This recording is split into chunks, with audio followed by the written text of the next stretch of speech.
Good morning, everyone. Go ahead and get started. Hopefully, you received any of the handouts on the back of the table. Again, we do have those cards there for you to write down any questions. We have received a few. We hope to receive a few more. Really good questions have been asked. And today, John David is going to be leading, and his lesson is going to be on helping others and helping self. And I hear he has a lot of material, so I'm going to get out of his way, and because you're on the clock. He's been challenged. Thanks, John. Sure. So the handout will be very important. Those of you who are watching online, the handout is available to you through a PDF that Jason has made available for you. If you online don't have access to that, or don't know how to do it or whatever, at least have your Bibles with you. We'll be looking at 3 stories in the Gospel of Luke. We're going to begin chapter 10, verse 25, and I'll try to remember to say that again at least once. So for us, I've got these designed in a way that will kind of come to them as we need them. You don't need to go ahead and look ahead. You may, I get curious myself. I understand that, but it won't be helpful to you, particularly some cases of sort of bizarre information until you understand why I put it there. But the handout will be critical to follow the logic, and particularly because I'm going to be counting on you for much of the input. I do want to flag a few pieces of information about what we're looking at that may or may not be easily accessible to you. For those of you who get intrigued by some of the side money trails that I may allude to, I brought some of my favorite things along so you could take a look at what relates to these parables. And you can see these. If you have any questions about them, you can ask me after we're done. So we're going to start looking, first of all, at the Samaritan who ended up being a good neighbor. This begins in chapter 10 of Luke, verse 25. And if you're seeing the handout, I have this text printed out for you, along with similar things, or what we call parallels, in other places. One of those parallels is Luke 18, which Tom Longenecker is going to be going over with you next week. So I'm not going to steal any of his thunder by going into that one, but it takes us down a different trail. So I'm going to be dealing primarily with the Luke part, but you'll see there that Mark had something similar to this introduction, and Matthew also did. Matthew and Mark look very much alike, only a few words that are a little bit different. They have very little in common, but a little, with Luke. Luke's is, in a sense, a unique way of presenting it. In fact, Luke liked it so much, he did it twice. And again, we'll see the second time later.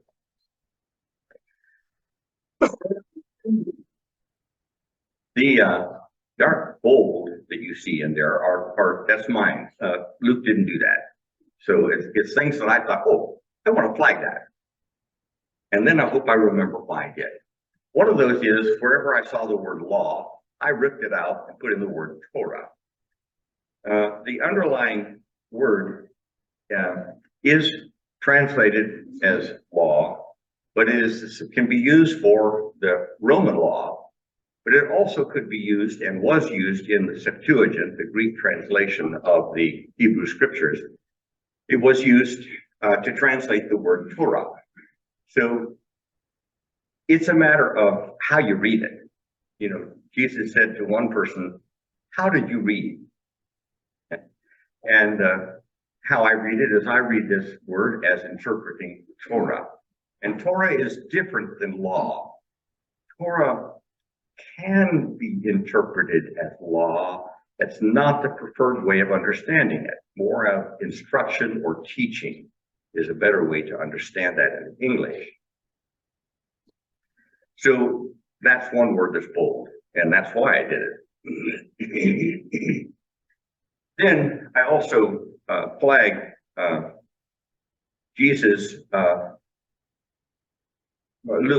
Luke's rendition of the Shema. Shema is a Hebrew word meaning hear, O hear, or listen up.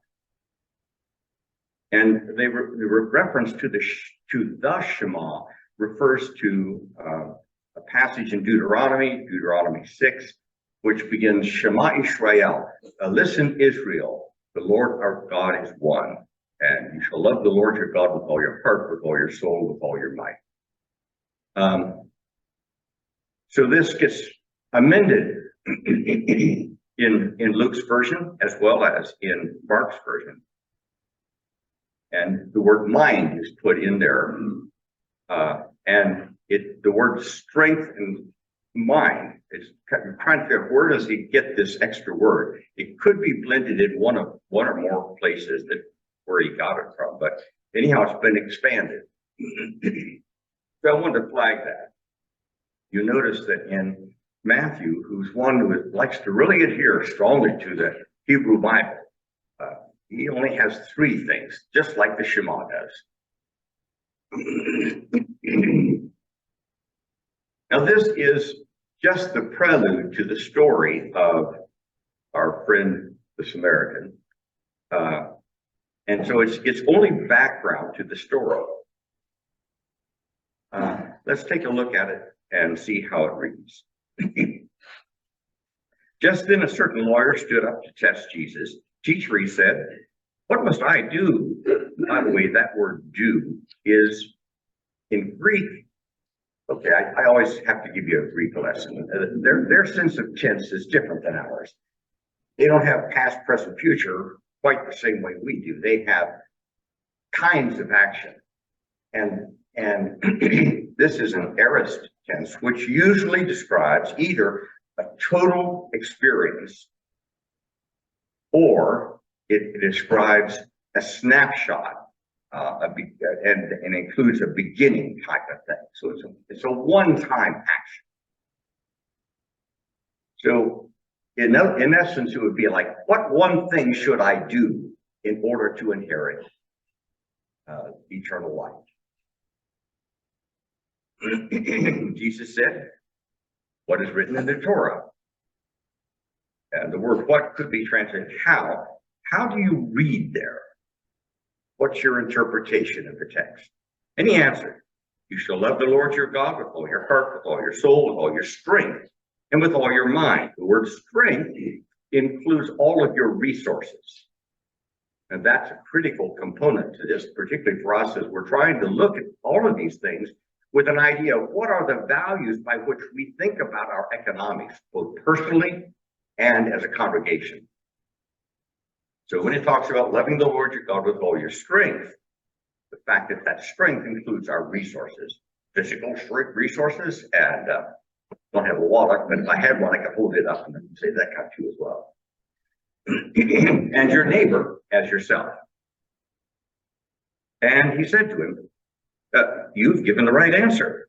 Do this. Now, this do is a different do. There's a song with that. This is a different do. This do is called an imperfect, and it's the kind of thing that's more like a movie picture. It shows something that's being repeated over and over and over and over. And so in this case, it is, what should you continue to be doing? In fact, some translations put it that way. The translation I used here did not. I think this is the New Revised Standard Version. But it should be, so be doing this and you will live. Now that's the introduction. Any questions? We're just getting started. Okay. Now you can open up and we begin to see where he goes with this. You know this story, but I'm giving you some signals for us to pay attention to in the reading of it. And my aim is that we'll be able to have conversation then about it just a little bit. But wanting to justify himself, he asked Jesus, who is my neighbor? Jesus replied, now a man was going down from Jerusalem to Jericho, and he fell among a band of robbers, who stripped and beat him and went away, leaving him half dead. This is likely a sign that the guy resisted, because highwaymen were very commonly known. If you give them, turn over your money, they leave you alone, and you go on your way. This didn't happen to him. He got the worst end of the deal. So he tried to save himself and save his stuff too. By By chance, a priest was going down the road, and when he saw him, he passed by on the other side. So likewise, a Levite, when he came to the place and saw him, he passed by on the other side. But a Samaritan. What do we know about Samaritans? You've been to Sunday school a lot of times. What's a Samaritan? The other. The Samaritan is the other. Yeah. What else? Do you remember the history of how they came to be? Israel. When Israel was taken away, Babylon sent some of their own citizens down into the area to intermingle. And so these people are seen as sort of like half-breeds. And a bitterness grew up between them and the purebloods. Sounds a little familiar, doesn't it? This blend, they had their own way of understanding the faith and everything. So there was it was an other, but it was also close to an enemy. There was a lot of bitterness between these two groups. I told you knew these things, so I've got to be careful not to be redundant. Right, Sharon? But a Samaritan, while traveling, came near him. And when he saw him, he was moved with pity. Now, this word is spalagnizomai. It's a lovely word. Don't you love the sound of that? Spalagnizomai. It talks about a feeling. He has a deep feeling of compassion. Pity is okay, but it's more than just pity. It's compassion for the man. He went to him and he bandaged up his wounds, having poured out oil and wine on them. Then he put him on his own animal, brought him to an inn. Now, an inn in those days wasn't like Holiday Inn. It was like an open courtyard in the back where people could mingle and spend the night if they need to, and could provide them some food they could take out to their spot on the ground to eat, so forth, but that was about it. They brought him to an inn, and he took care of him. The next day, he took out 2 denarii. 2 denarii is equivalent to the spending power today of about $2,000, according to an economist, Haberson, who specialized in ancient Israel. I won't argue with him.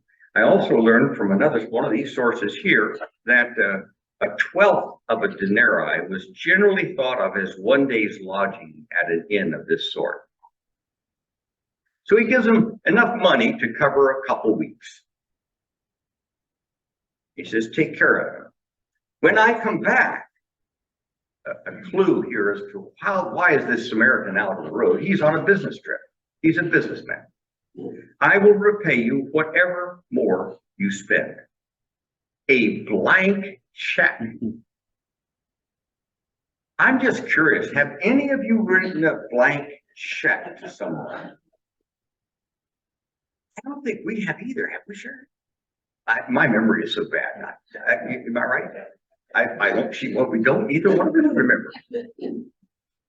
Which of these 3 do you think was a neighbor? He asked to the man and the answer was, who was the neighbor to the man who fell among the band of robbers? And he said, the one who showed, the word can also be translated performed in mercy. Now, this word is not the same word as the word for compassion up above, although they both could be translated as compassion. This word, mercy, elios, is a word that describes something that is much more of a gracious action. It does include some feelings, but the primary thrust of it is feelings that get acted upon. Jesus said to him, be going and be doing likewise. Again, I'm emphasizing it so you see what the underlying Greek is. Now, I'm just curious. I have a hunch you are on the ball already and have an idea of what would be the logical, ethical value we should draw from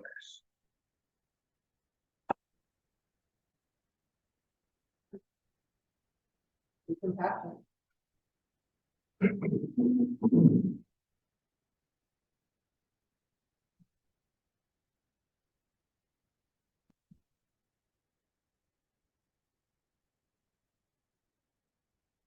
Has he missed things? He found his wound. Terror. Do you remember the Greek word that matches that? See, these things just go right over everybody's head. I say the word Greek, it's like, you're spot on. You're absolutely on target. Phlegmos is the compassion. It's how you feel. And Elios is what you do about why you feel. So you're flagging the need for both of those words in our value system. So, Karen? yes. In English, that means more than one thing. One means having a feeling, the other means doing something about it, right? Yeah. And there's full character for you, right? I'm intrigued with the implications of a blank check. Our life is like a blank check. What does that mean to go and do like what? And your life be a blank check. Generosity.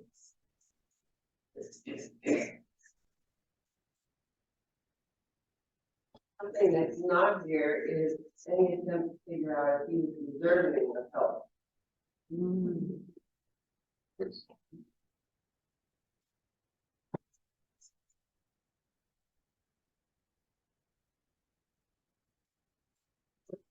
Doing what it takes.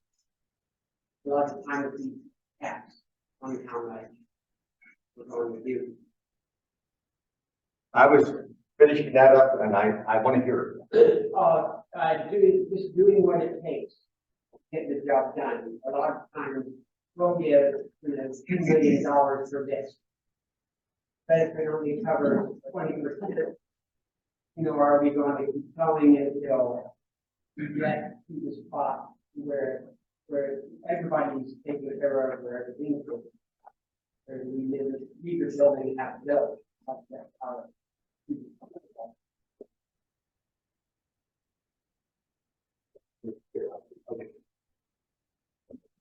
I'd say also no boundaries. Say some more about no boundaries in relationship to the story. Well, Jew and Samaritan. And money, you can set boundaries on how much. I think related to that, I don't know where it puts in, is the notion of enemy. You do this to someone who would be a perceived enemy.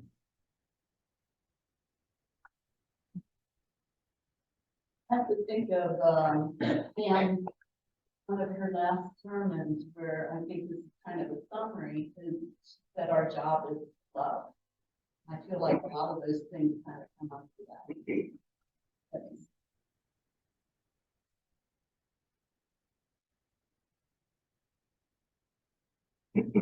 I think there's also a requirement to kind of suspend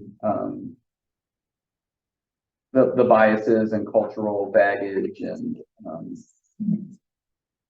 a willingness to kind of ignore the popular culture opinion or With one another. Sharing with one another, whether it be food or money or whatever. Whatever somebody needs.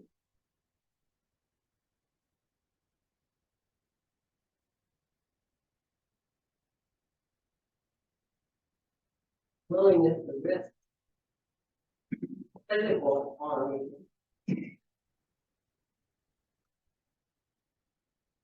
And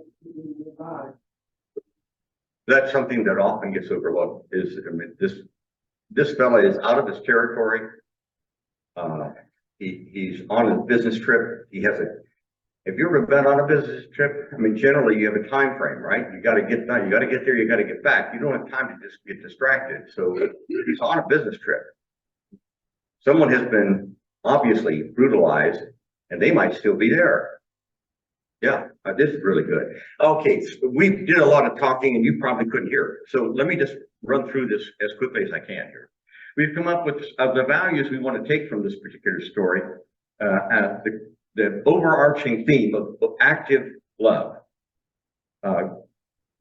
the need for us to be guided by compassion and mercy, mercy being action, acting upon the feelings, caring, doing what it takes, being prepared to write a black check. We raised question about that. Can we do that? None of us have ever done that before. That's kind of scary, but we can at least take away from it the notion of generosity, sharing for the other's need. And then also, no matter, oh, I can't read my writing. But it's the deserving. Oh, no, not, it doesn't matter of the worthiness of the other. And that was really important. And holding no boundaries, being able to go across the geographic and political boundaries, and living in a sense of suspended judgment about the other. And then we finally came up with the notion of risking, and we emphasized the fact that applying all these things even to the enemy. Now that's a bundle of stuff. I hope you got all that. That was as fast as I could go, but we're going to have this recorded so you can go back and read it again. They're all worth remembering. Okay. Now, before I go on to number 2, I wanted to point out this story in Luke's gospel is, most people are saying, is only found here. Maybe. It is certainly not found in Matthew, Mark, or John. Not found in the Gospel of Thomas. The prelude part about learning about the Shema and boiling it all down to one thing, that is found in all of those places, but not the story of the Samaritan. Interesting. So the thought is probably this is something that either Luke had his own resource to get that from that no one else had, or is something he crafted as a way to make it clear what Jesus had in mind. We don't know. But either way, the point is well taken. It's a marvelous thing to understand what Jesus meant by that loving the Lord your God and your neighbor as yourself, what that really means. There is one other source of it that we do know about. I shouldn't say we, because I haven't found anybody who's addressed this except one person.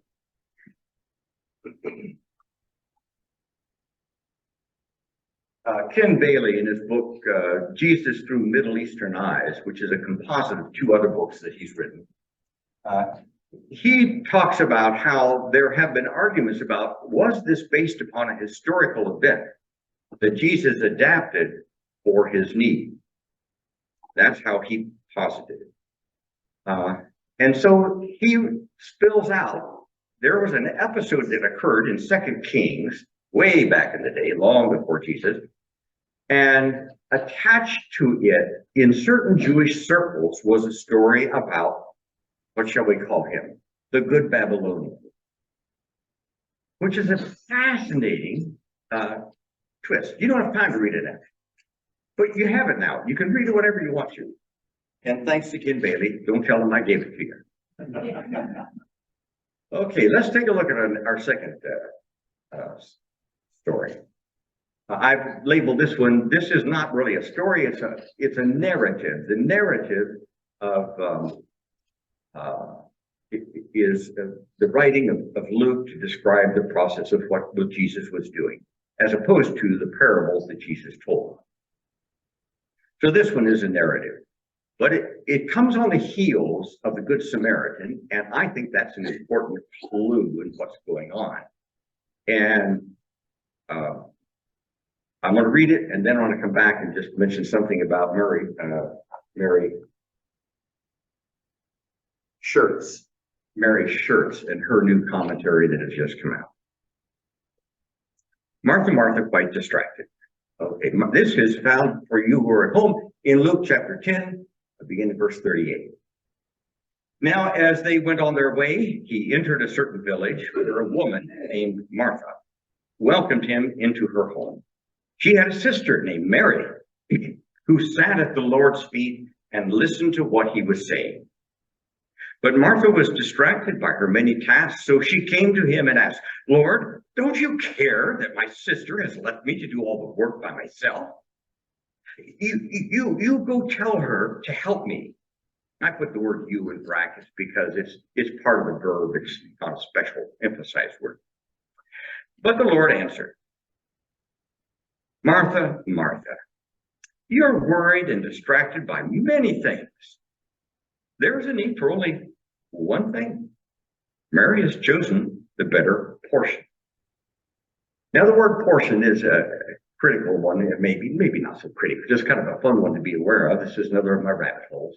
The underlying word could be translated as part of, or could be a portion, as in a portion of the meal.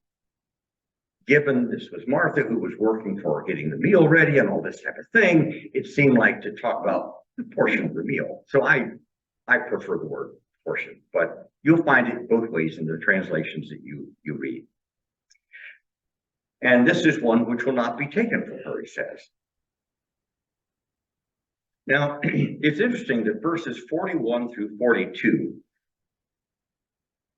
is really a challenge, because in the manuscripts, there are at least 6 different variants.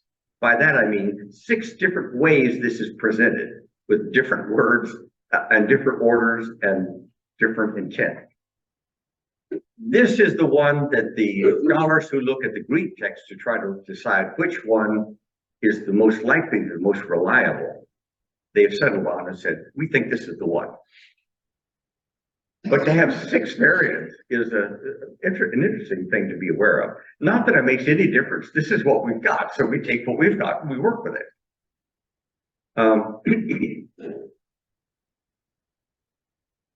I guess I would say that before we try to make too much of the precise language by which Jesus is portrayed as correcting or nurturing or encouraging Martha, we want to be careful. We don't want to say hammer in too hard, make it too hard or too soft. The point is he challenged her way of thinking and offered her another way to look at it. Now, let me try on you what I heard from how, first of all, this has been looked at multiple ways. And the one I like best is the one I read from Mary Schertz. Turn the page, look on the back of this one. And here you can see, beginning in the 1800s, there are a variety of ways this has been interpreted. Most of them allegorical. They try to think, well, this is Jesus, this is somebody, Peter, this is Paul, and they try to put it into the known story. But Mary Schertz comes along and she says, no, wait a minute. I think this is tied directly to the story of the Samaritan. And I think you'll find that because the way it was crafted, it's woven into this other story of which is the greatest of the commandments. And all that is bound together. She says, I think there's a connection between the lawyer and Mary and the Samaritan and Martha. Then I scratched my head. How do you see a connection here? Well, that connection is a continuum. The way she sees it, Mary and the lawyer both use their intellect to try to work at being the best they can be. The lawyer tries to justify himself to be his best, most righteous person by his head. I need to understand, what does it mean when it says neighbor? Mary is trying her best to feast on the teachings of Jesus at the foot of the Master. They're both going at it at an intellectual level. But somewhere between those two, one derails you and one enhances you. And then the Samaritan is the one who acts. And Martha is the one who acts. And sometimes our action can get in the way of our faith. We're so busy trying to save the world and do all the right things We fail to be the person we could best be.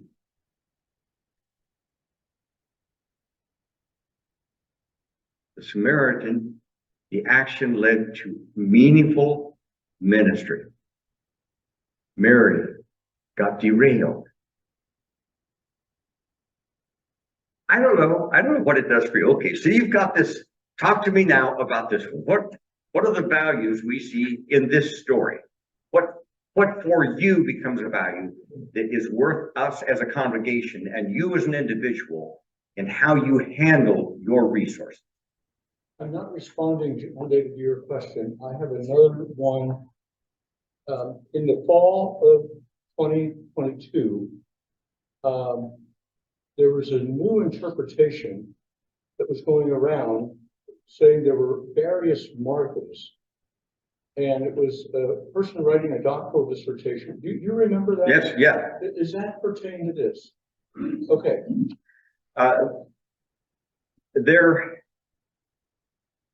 This story is meant for itself. It is not even nothing else about any other experience with Martha and Mary come to play with this. It's only when you get into the Gospel of John that then it could be drawn in and say, are these the same people? But as we know in that research, the name Martha was fairly common, as was the name Mary. And so that was fascinating thesis. Yeah. Okay, I just was curious. Yeah. A good question. Yes. I just have a question. Okay. I guess I'm not sure, like, if Martha acted like Mary and no one did Martha's work ever, then that would become a problem. Right. So how do you balance? That's why Mary Schertz says this is a continuum. Mary, if no one, it can't be a matter of doing no action. There's got to be some action. But he's looking at that in these settings. Martha was so busy at work, she was missing the opportunity for instruction. All they needed was one portion. They didn't need a feast. So the way at least I'm reading Mary Schertz, and maybe this is John Bowman reading Mary Schertz rather than Mary Schertz speaking on her own. But the way I'm understanding her, it is that when we look at these as balances, it's not saying Martha is the model to follow. It's saying this is one extreme. This is one way in which intellect can be useful as important, and action can be disrailed. But on the other hand, if no one did any action, the guy would still be in the ditch, nude, and maybe dead by now. So there's somewhere in there in the spreading of our resources and in the exercising of our love, we have to balance the mind and the action, the head and the hands, feet. Yeah, I find myself Martha and Mary. But I'm more on the Martha side. But what about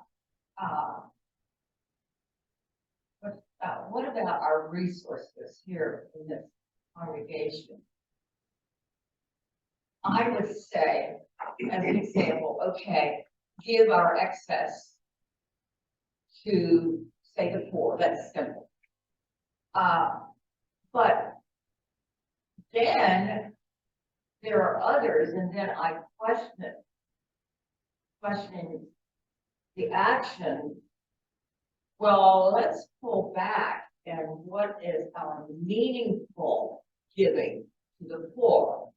And I'm bringing this out because I'm thinking of enabling others who we presume to be poor. And my thinking, I don't think we want to enable a person.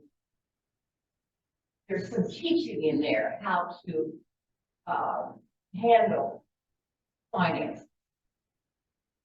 you're giving in my mind, a perfect example of what I think Mary Schurtz is calling for, and that is you have to, it is just a matter of, well, someone's in trouble, go rush and do something. Right. It's a matter of having some degree of awareness of what's going on and making decisions, discerning what needs to happen here. Is this the time to pivot, defeat, and master? Is this the time to be wrapping up bandages? And that will depend on each circumstance. It does require thoughtfulness, not just simply rushing ahead and saying, if there's a need, we're gonna fill that need. Right. And if there isn't one, we'll create one so we can fill it. Yeah. You know, that's- And I think sometimes in our congregation here, we overdo the action and not thinking about the enabling part.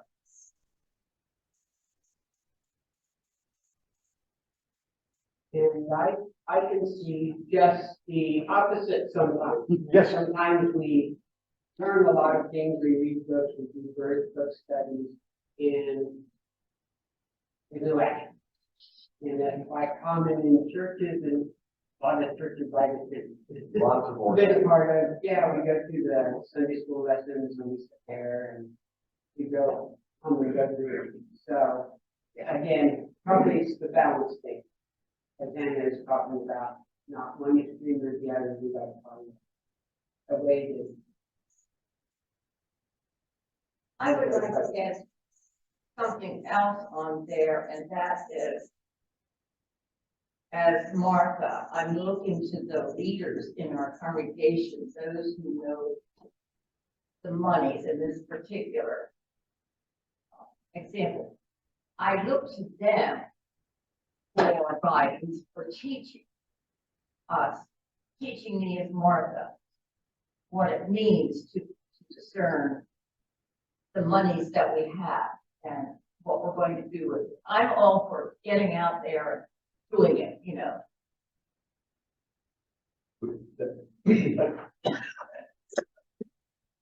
Not the perfect thing to say, because that's exactly what we're trying to do right now. In one sense, John David. yeah. Get back to the microphone. Thank you. That's directed. Sometimes I need that, you know, I have to, you know, remember I got ADD and I got dyslexia and a bit of OCD. I need all the help I can get.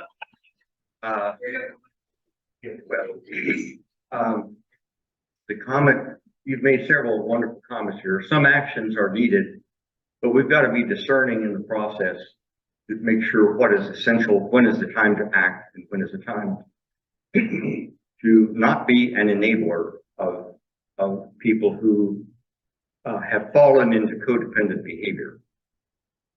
And then it was countered, I think, beautifully but we can't over focus on analysis, because there's some people who are so busy in analysis, they don't get anything done. And again, that comes back to the continuum the Mary Schurtz flags, and that's what she believes these two stories or these two episodes back to back. Pardon me. The narrative and the parable are intended to be locked together in this way so we can see that there are dangers in both extremes.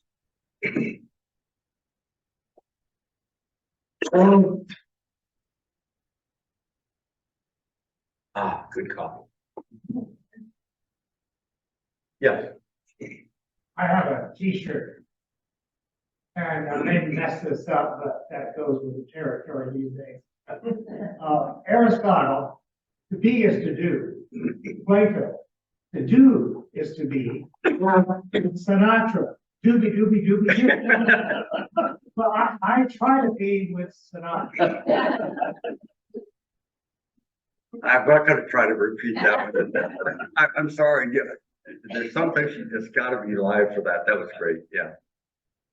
I was in a class one time with Bob Neff, who was talking about wisdom. The comment he made that stuck with me is that all wisdom is relational.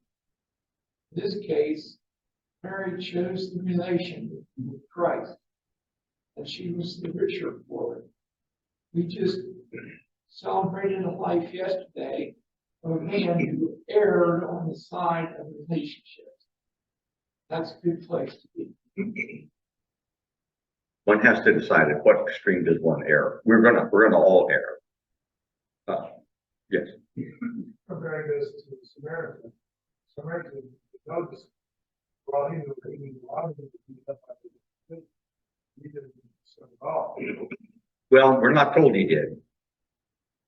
You're right. I mean, as far as the story is told, there is no telling us we should be discerning because all we know is what he did. One of the things that fascinates me is how little we know about the motives of people in the Bible stories. The Bible writers rarely tell us someone's motive. And when you find someone saying their motive, I tend to be suspicious, thinking that might be the gospel writers' attempt to give us what everybody wants, is to know the motive rather than that necessarily was.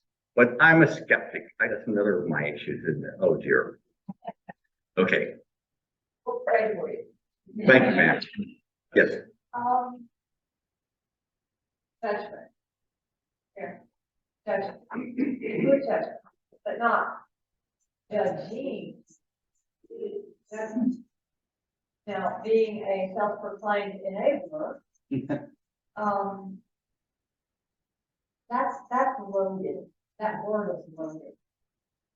And sometimes that it can turn into judging instead of the judgment. You know, that those people on welfare, they want to go out there and get a job and, you know, and this is radical and I don't live this, but I'm remembering the story of the rich young ruler. What did Jesus say? All you have to do is take a foreign problem. And I don't know what that word all meant. But when we talk about enabling, I think an important key is not to judge, but to use good judgment. That's a good distinction. Yeah, and one of the things they found when they gave the child tax credit during the pandemic, invariably, it was always used to pay bills, buy things for their kids, to do surgeries, things that were necessary. They were not helped by a lot of things and do stuff like that. Because these were for the kids, and that's what invariably it was sent for. I can't, say 100%, as they checked with people, everybody had back good. And everybody had things they're planning to fix the roofs on the house. So I think we really have to, like she said, be careful about enabling just because a person doesn't have enough that even want to wait. And that's part of being of a good judge. Okay, so we have is there a summary for this type of value? Summary statement we could put on that?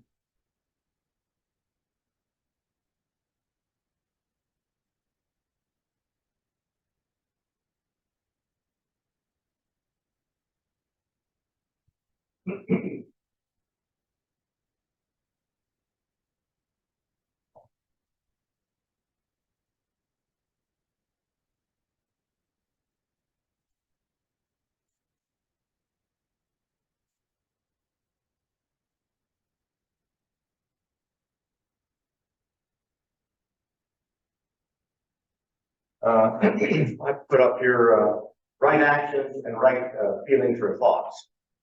Those two kind of belong together. What about the rest? Ma'am?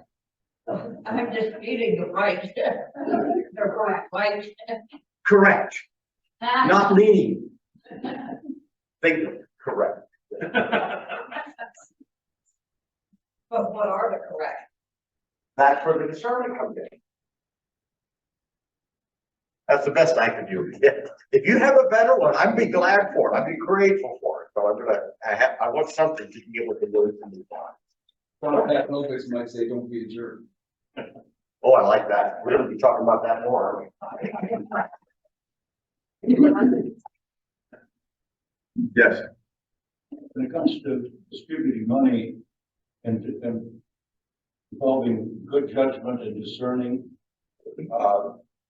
we don't have to be the ones who discern. If we channel our money to somebody we trust, then that's passing on our resources, but also giving it to somebody that we trust with the judgment. Yeah, our discernment still is in play because we've discerned which organization or individual we feel we can trust.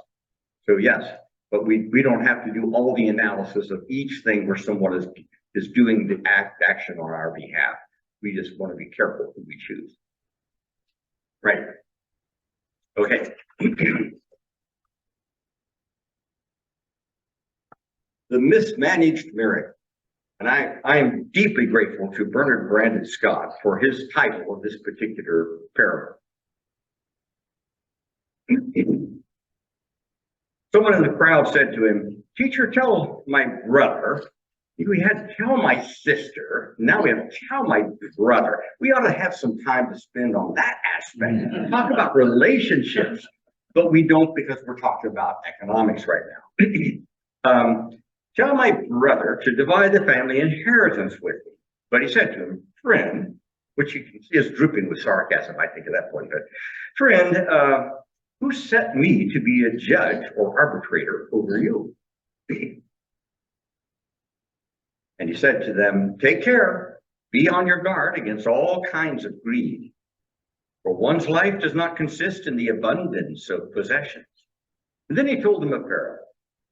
The land of a rich man produced abundantly. That basically is describing a bumper crop. Something goes, and when you look at the numbers, it's exorbitant, but anyhow. And he thought to himself, I talk to myself a lot. You? No. In this case, he said, "What should I do? For I have no place to store my crops."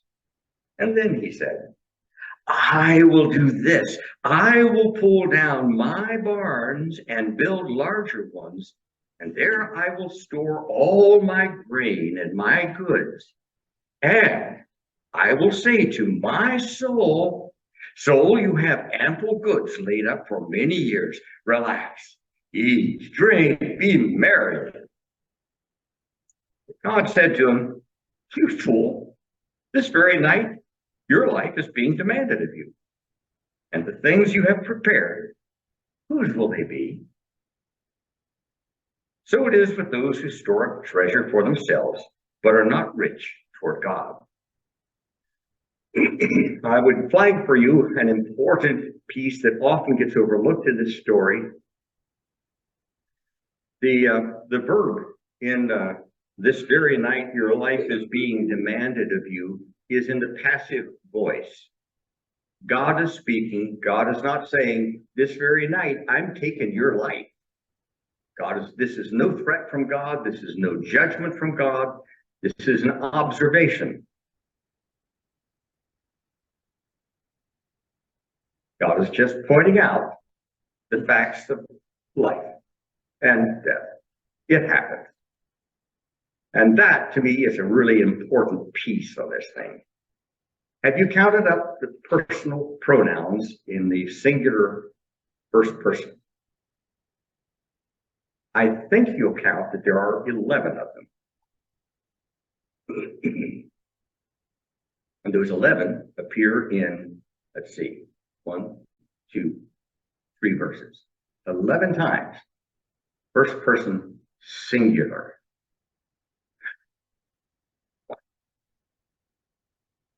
Having said that, what do you get from this story?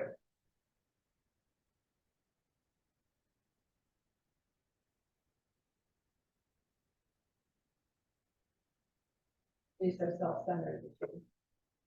Make all your decisions based on that.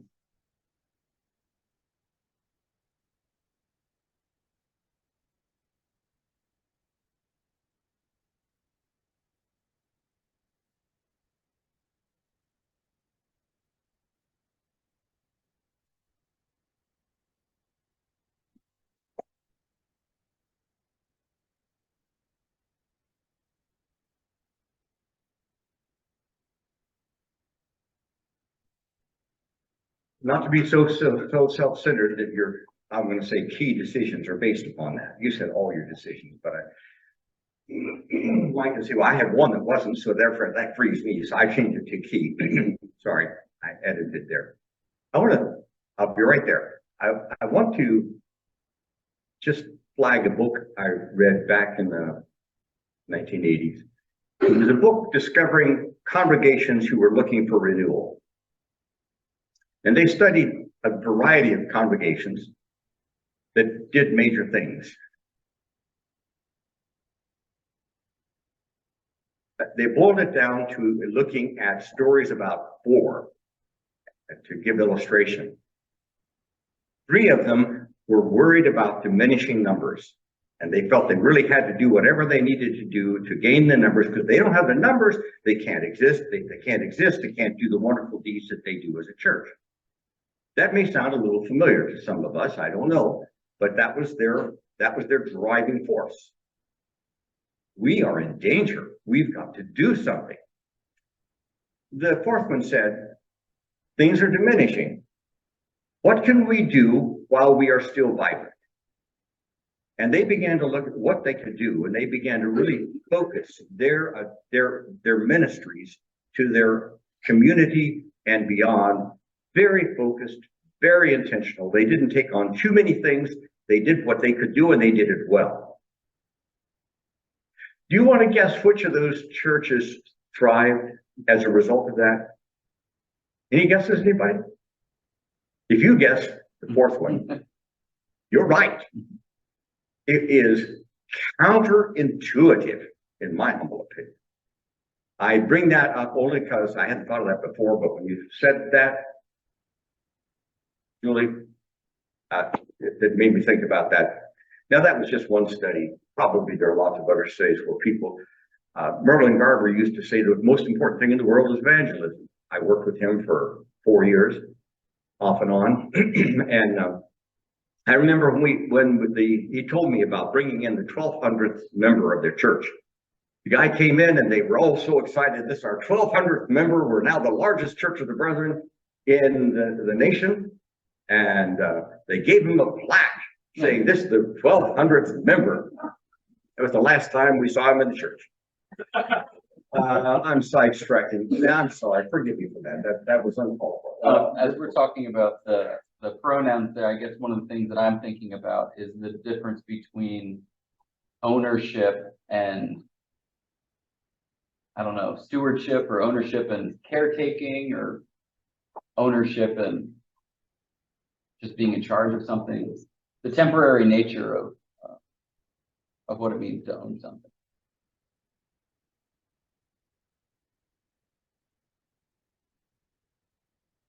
Whose crops were those? You know, were they his? Were they the earth?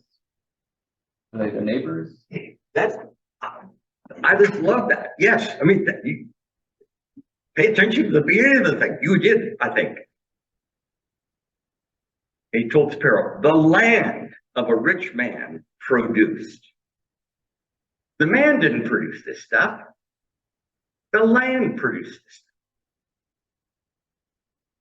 That's significant, I think, in the telling of the story. You have a reason for why you tell the story the way you tell it. Wow. Yes. Another observation is that I think in this story, living life doesn't happen as much if we're so focused on possessions. I mean, they're kind of opposite in a way. Because look at all the actual living life that he lived by having to tear down the barn, build the barn. When we're so focused on stuff, it really takes away from actual living of life. I mean, a lot of times we think more stuff helps us live life. Well, that's a very short extent. Beyond that, it gets in the way of living life. There's a comedian who has a routine on stuff. Carlson? George Carlin. If you haven't seen it, Google it. Yeah, you might hear some language you're not used to in church, but it's worth paying attention to. Stuff. Yeah. I absolutely love that input. Yes. also think this relates to some of the situations we're in now. In the fact that way back when, like Henry Ford realized the only way his workers could buy what he produced. And if I remember back then, the up echelon earned like 4 times the average worker's salary. Well, now you look at the salaries and they're 400 or 500 times.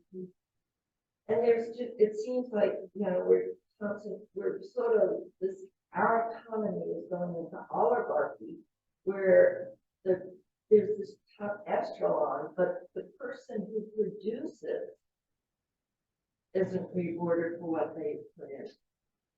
Yeah, I don't know if I should say it's a disappointment or a good thing, a virtue of the church, that it doesn't pay its pastors that way. I don't mean to undermine what you're saying. That's really critical to understanding the two key strikes that are taking place now, and it can so easily be overlooked. Yes. Here and then there. Yes, Jeff? Oh, this is really a story about existential angst, isn't it? Existential angst. We're Yeah. concerned about surviving. It can be personal.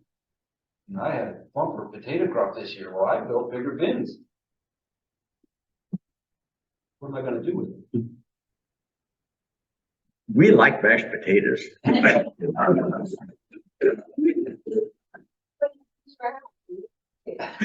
not? I think that is your way to be generous, and that is your way, and I think that's the whole point of. That's the story of the barns, and it's the story of what do we do with this benevolence that we have? Right. Well, if we give it away, what happens when we fall on hard times? We might not exist.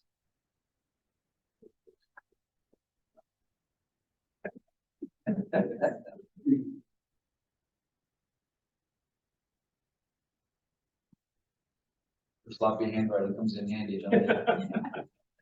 I know. It is. It's right. Well, you can find some of the background to this particular story in the book of Sirach and the book of Enoch, which are not found in your Bibles, but were part of some of the scriptures that were being used in the early church, and those are on the backside of this. Yes. I'm thinking of a dear soul, a dear saint in our congregation who she, of her widow's mite, what she had, she shared. And I remember her planting along her garage, things like soybeans. So when she had a hand, here, eat. Or she would take her grandchildren down to Lancaster on the train or on the bus to go into the farmer's market. It was a giving of herself to her grandchildren to be outgoing, to loving and caring for them in a different way. I don't know why that struck me just now when we were talking, but yeah, she was not poor. She was not poor in spirit. Her finances might have been limited. Well, we all know people who exercise that generosity. I think your point's well taken, and we can nod and agree with that there is a place for that. The question, that's on the one side. We know we are called to be generous. People have been generous with us, and they had no good reason to be. That's probably true in all of our lives. On the other hand, there is the thing of existential existence. I look at our investments. We are fortunate enough to have some investments. I look at those and think, do I have enough to help me and Sharon pay our bills so that we're not dependent upon everybody else down the road? How generous can I be now? And that's the question as an individual I wrestle with. I'm looking forward to what comes out of this conversation to help me and to help Sharon and I as we just talk about we, and then how we as a couple can work better with the congregation as we move through this. We have looked at 3 episodes within the Bible today. we have come to a conclusion of sorts about what they might have to say to us as individuals. I hope they have helped you think through where you are and where you're moving, and I hope they will help the committee as the committee moves forward. I have made it through, dear pastor, just thought I would flag that for you. We had a bit of a wager going on it. Thank you all so much for your hard work and help with this. Thank you. Bye-bye. I mean, we can read the last page or anything, but. Yeah, thanks, everybody. And again, we're, you know, one of our goals is to align our financial, beings with our values. And I appreciate John and Chris last week, and next week, we're gonna have Tom Longneck who's gonna talk about perplexing parables. This has been fascinating and interesting. It's been a great discussion. So thanks so much. And if you're able to, we're going to put the chairs back on the stand. So thank you very much. See you next week.